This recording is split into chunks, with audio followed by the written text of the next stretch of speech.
గురూజీ 72 గంటల్లోనే ఫోన్లోనే అద్భుతమైన జ్యోతిష్య పరిష్కారం చూపిస్తారు. నమ్మండి, నమ్మకపోండి, ఇది నిజం. శ్మశాన కాళి రుద్ర చౌడీదేవి ఆరాధకులు నంబర్ 1 వశీకరణ స్పెషలిస్ట్. గురూజీ మనిషి పుట్టుక నుండి చనిపోయే వరకు వచ్చే అన్ని క్లిష్టమైన సమస్యలకు పరిష్కారం ఇక్కడ లభిస్తుంది. విద్య, ఉద్యోగం, వ్యవహారం, స్త్రీ ప్రేమ, పెళ్లి, సంతానం, స్త్రీ పురుష వశీకరణం, భూవశం, భార్యాభర్తల కలహాలు, కోర్టు సమస్యలు, విడాకుల సమస్యలు, చేతబడి, అప్పుల బాధ, ఇంకా మీకు ఎలాంటి సమస్యలు ఉన్నా 72 గంటల్లోనే శాశ్వత పరిష్కారం చేయబడును. శ్రీ గురుభ్యో నమః. హరి ఓం. శ్రీ మహాగణాధిపతయే నమః. శ్రీ మహాసరస్వత్యై నమః.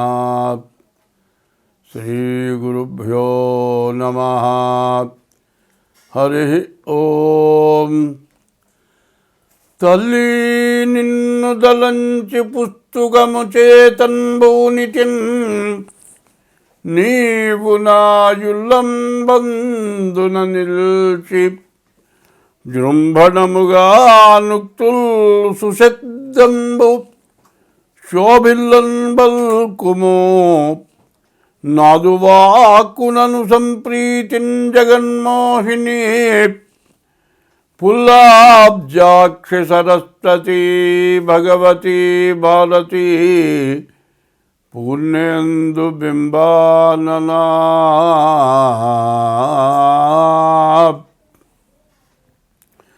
అరజన్ శంతను పుత్రుపై విదురుపై అక్రూరుపై గుబ్జపై నరుపై ద్రౌపదిపై కుచేలునిపయన్నందవ్రజశ్రేణిపై పరగంగల్గు భవత్కృపారసమునాపై కొంతరా నిమ్ము నీ చరణాబ్జంబుని నమ్మినాడ జగదీశా.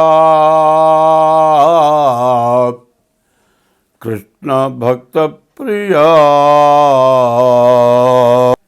అంటే సంవత్సరాది అంటారు. సంవత్సరాది కాదు, యుగాది.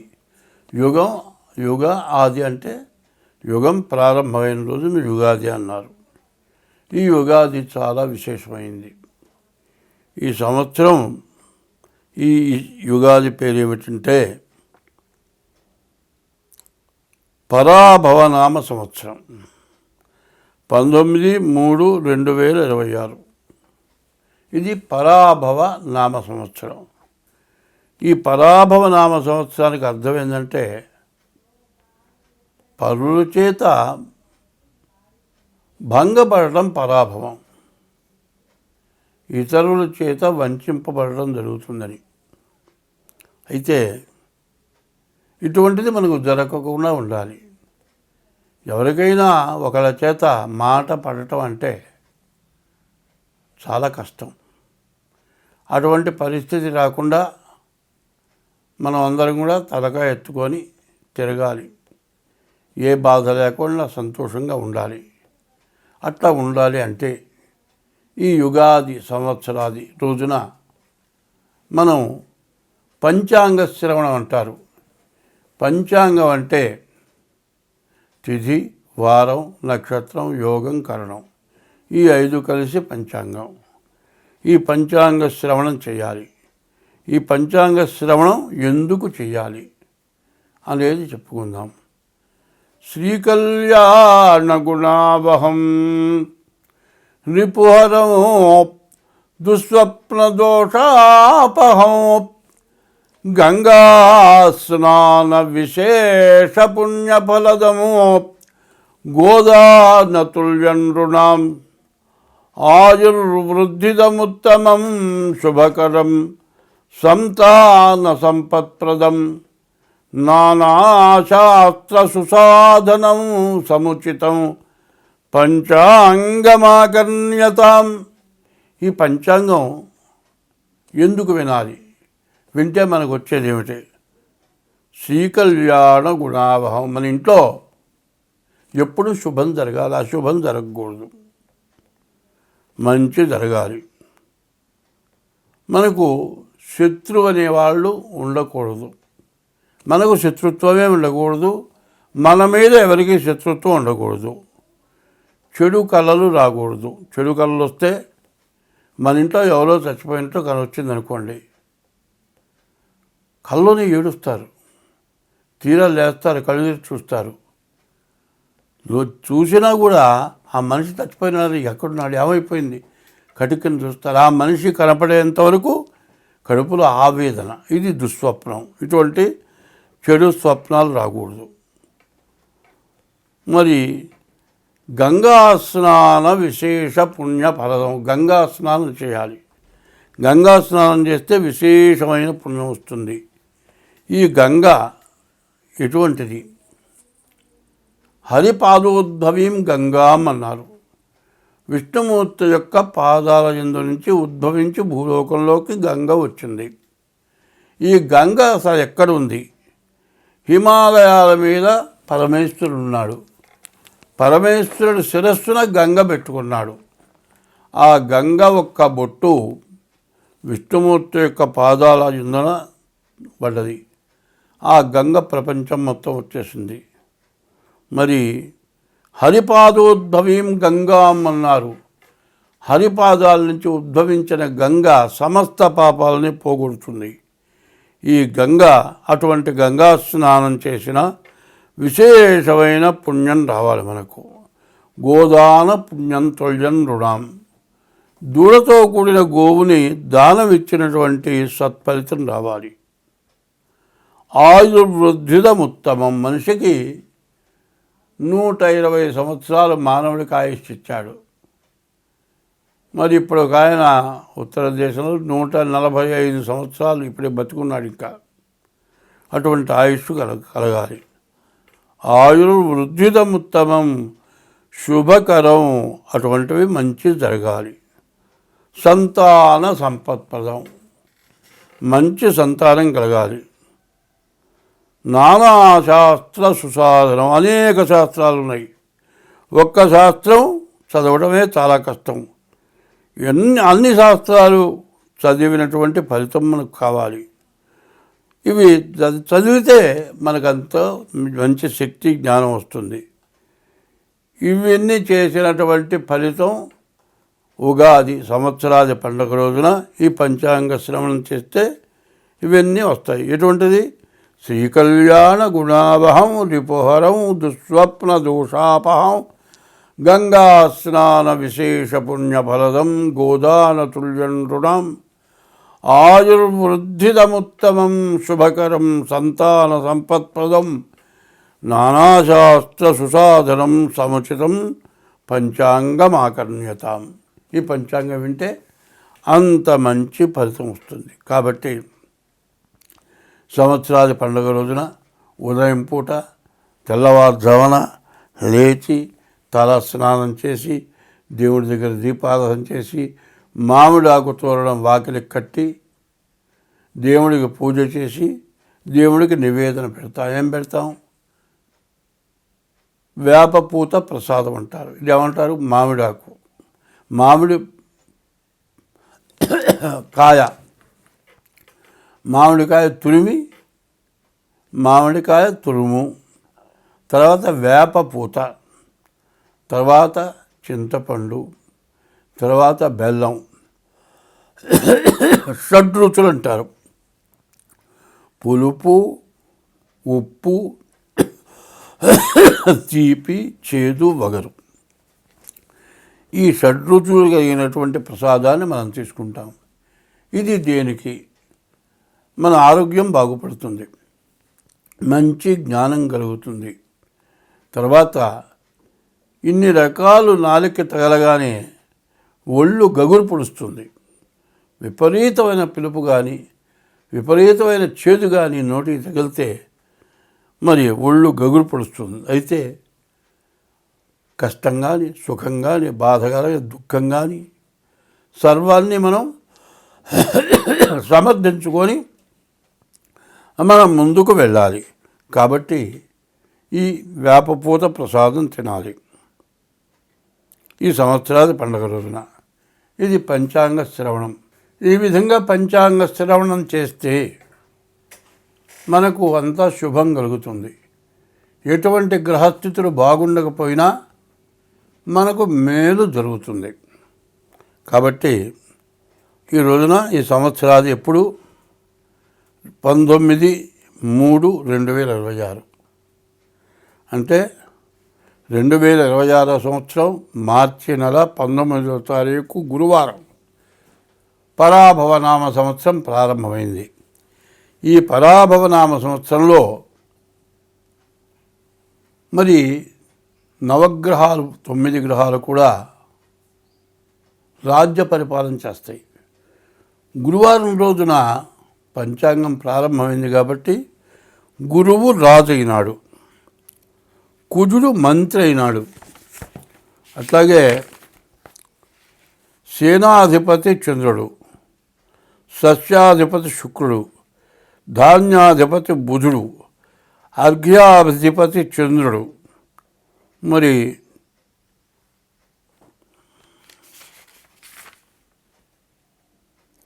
అర్ఘ్యాధిపతి చంద్రుడు, మేఘాధిపతి చంద్రుడు, రసాధిపతి సూర్యుడు, నీరసాధిపతి శుక్రుడు, ఇట్లా 9 గ్రహాలకి 9 యొక్క స్థానాలు వచ్చినాయి. మరి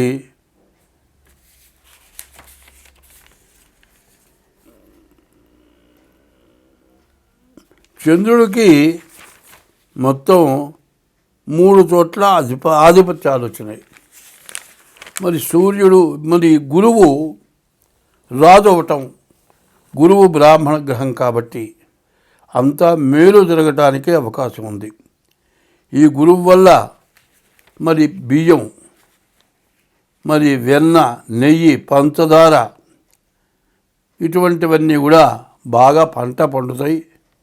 మరి ధరలు బాగా పెరుగుతాయి. సస్యాధిపతి శుక్రుడు అవటం చేత ధాన్యాలు, మరి తెల్లధాన్యాలు, తెల్లటి భూములు బాగా పండుతాయి. ధాన్యాధిపతి బుధుడు అవటం చేత వర్షం, మధ్యమ వర్షం, సమస్త జనం కూడా గాలి, మబ్బుల వల్ల ఎక్కువ భయం కలుగుతుంది. అర్ఘ్యాధిపతి చంద్రుడు, అన్ని రకాల సస్యాలు ఫలిస్తాయి.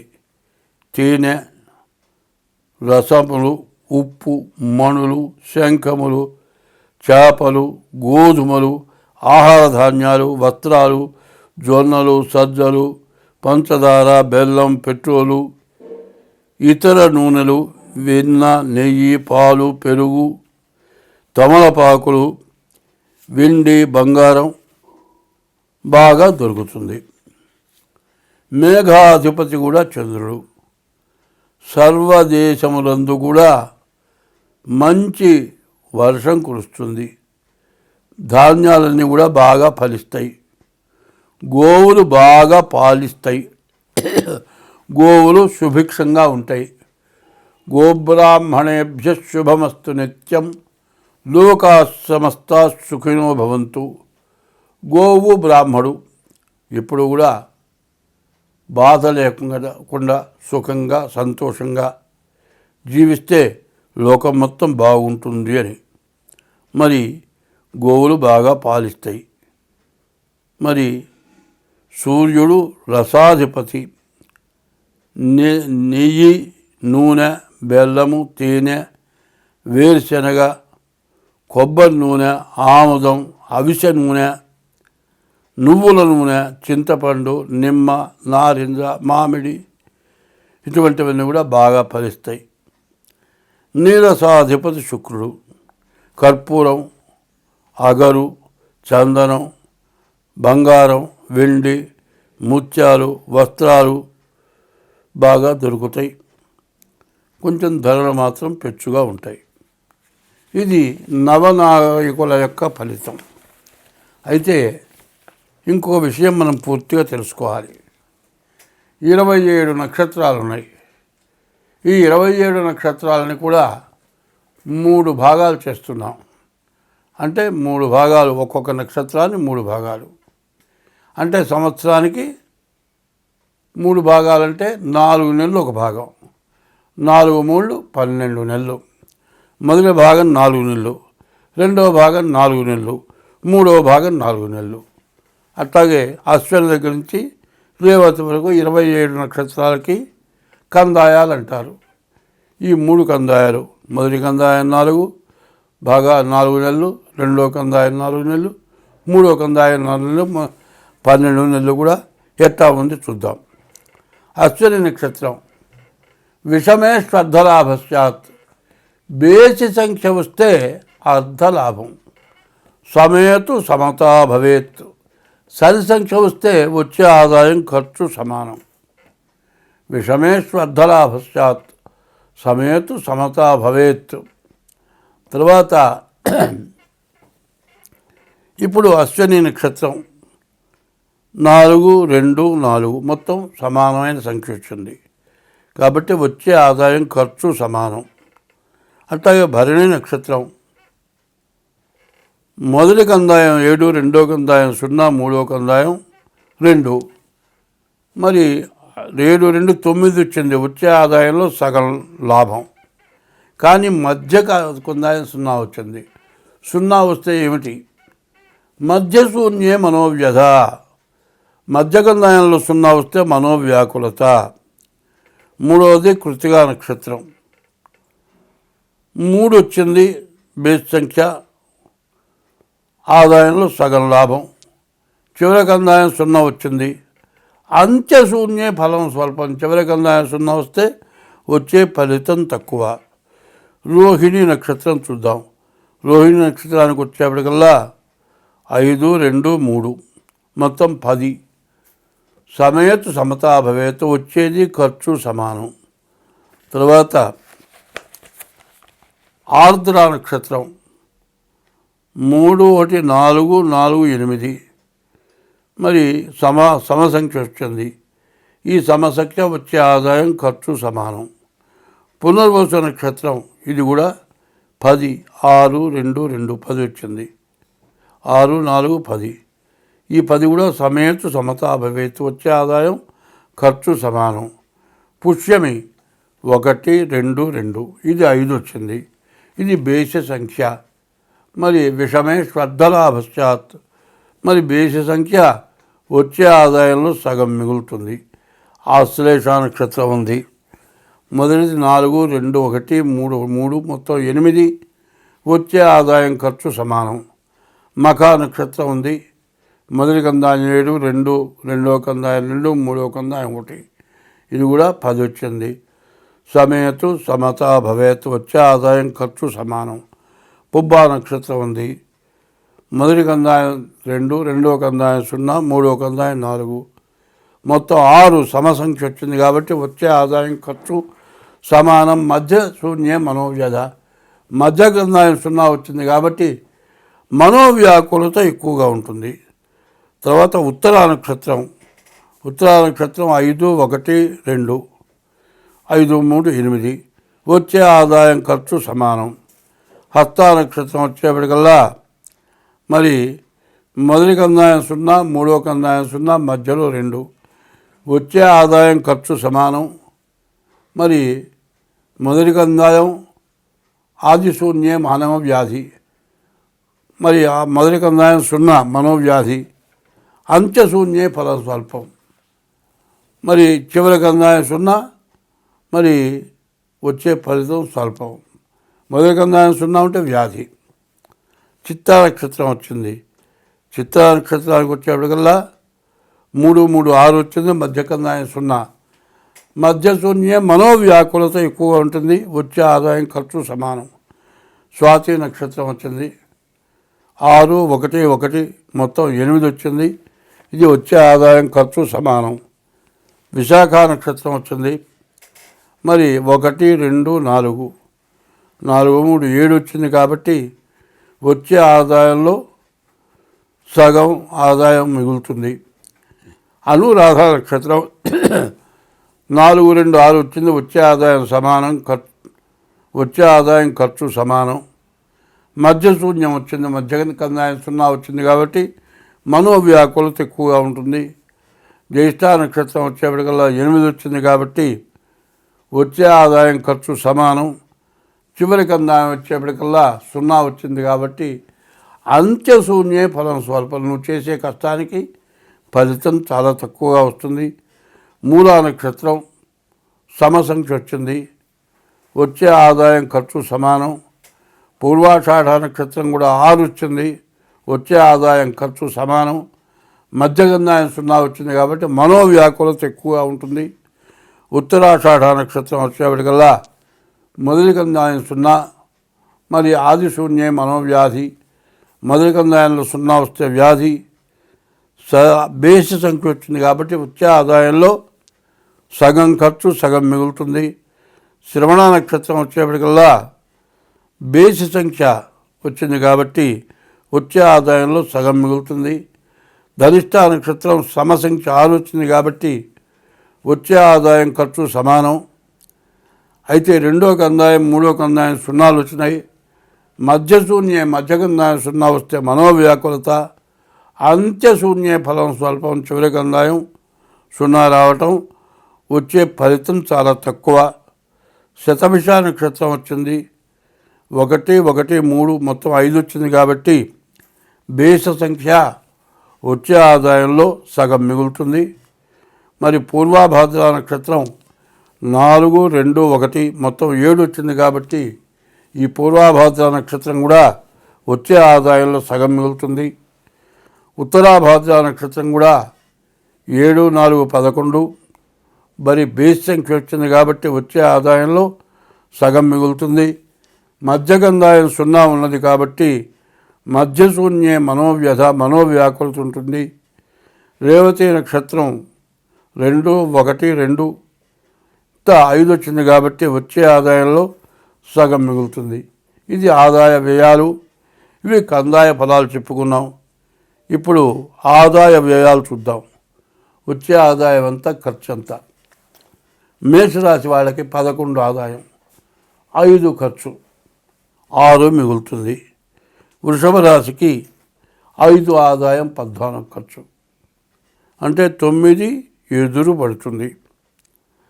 మరి మిథున్ రాశికి వచ్చేప్పటికి 3వ రాశి మిథున్ రాశి, 8 ఆదాయం, 11 ఖర్చు, అంటే 3 ఎదురు అప్పు తేవాలి. కర్కాటక రాశి 2 ఆదాయం, 11 ఖర్చు, 9 బాకీ. సింహరాశి 5 ఆదాయం, 5 ఖర్చు, వచ్చే ఆదాయం ఖర్చు సమానం. మరి కన్యారాశి 8 ఆదాయం, 11 ఖర్చు, అంటే 3 అప్పు. 7 తులారాశి 5 ఆదాయం, 14 ఖర్చు, 9 బాకీ. మరి వృశ్చిక రాశి 8 వృశ్చిక రాశి 11 ఆదాయం, 5 ఖర్చు, అంటే 6 మిగులుతుంది. ధనస్సు రాశి 14 ఆదాయం, 11 ఖర్చు, 3 మిగులుతుంది. 10 మకర రాశి 2 ఆదాయం, 8 ఖర్చు, కాబట్టి 6 మిగులుతుంది. 11 కుంభరాశి 2 ఆదాయం, 8 ఖర్చు, అంటే 6 అప్పు చేయాలి. మరి 12 మీనరాశి 14 ఆదాయం, 11 ఖర్చు, 3 బాకీ తేలుతుంది. ఇది ఆదాయ వ్యయాలు. చివరిది రాజపూజ్యం, రాజావమానం. అవమానం ఎంత? మంచి అనిపించుకోవడం ఎంత? చెడు అనిపించుకోవడం ఎంత? మంచివాడుగా పూజింపబడటం ఎంత? చెడువాడుగా తిట్లు తింటం, మరి బాధలు పడటం ఎంత అనేది తేలుతుంది. మేషరాశి 11 రాజపూజ్యం, 5 రాజావమానం. 11 చోట్ల పూజింపబడతారు, 5 చోట్ల అవమానపడతారు. 2 వృషభ రాశి 5 రాజపూజ్యం, 5 చోట్ల పూజింపబడతారు, 14 చోట్ల అవమానింపబడతారు. మిథున రాశి 8 చోట్ల పూజింపబడతారు, 11 చోట్ల మరి అవమానపడతారు. కర్కాటక రాశి 2 చోట్ల పూజింపబడతారు, 11 చోట్ల అవమానింపబడతారు. 5 సింహరాశి 5 చోట్ల పూజింపబడతారు, 5 చోట్ల అవమానపడతారు. 6 కన్యారాశి 8 చోట్ల పూజింపబడతారు, 11 చోట్ల అవమానపడతారు. 7వ రాశి తులారాశి. తులారాశికి 5 చోట్ల పూజింపబడతారు, 14 చోట్ల అవమానపడతారు. 8 వృశ్చిక రాశి. 11 చోట్ల పూజింపబడతారు, 5 చోట్ల అవమానింపబడతారు. 9 ధనుస్సు రాశి. 14 చోట్ల పూజింపబడతారు, 11 చోట్ల అవమానింపబడతారు. 10 మకర రాశి. 2 చోట్ల పూజింపబడతారు, 8 చోట్ల అవమానింపబడతారు. 11 కుంభరాశి. 2 చోట్ల పూజింపబడతారు, 8 చోట్ల అవమానింపబడతారు. మీన రాశి.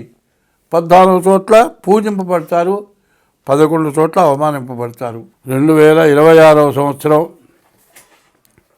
మరి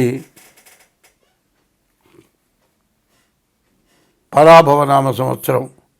4వ రాశి కర్కాటక రాశి. ఈ కర్కాటక రాశికి బుధుడు, శుక్రుడు తప్పితే ఏ గ్రహాలు బాగాలేవు. 6 గ్రహాలు బాగాలేవు. మరి బుధుడు ఒక్కడు, శుక్రుడు ఒకడు. బుధుడు వల్ల వ్యాపారం, శుక్రుడు వల్ల వివాహాది శుభకార్యాలు, ఇల్లు కట్టుకోవడానికి, ఇంటికి సంబంధించిన మెటీరియల్ అమ్మేవాళ్ళకి, ఇల్లు కట్టేవాళ్ళకి, స్థలాలు అమ్మేవాళ్ళకి వీళ్ళకి బాగుంది. మిగతా ఏ రకంగా కూడా బాగాలేదు.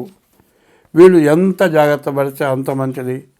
డేట్ ఆఫ్ బర్త్ ద్వారా తప్పనిసరిగా జాతకం చూపించుకోవాలి. రాహుకేతువుల మధ్యలో గ్రహాలు పడ్డాయి. కాలసర్పయోగం ఉంది. వీళ్ళ పరిస్థితి పూర్తిగా ఇబ్బందికరంగా ఉంది. స్వస్తి.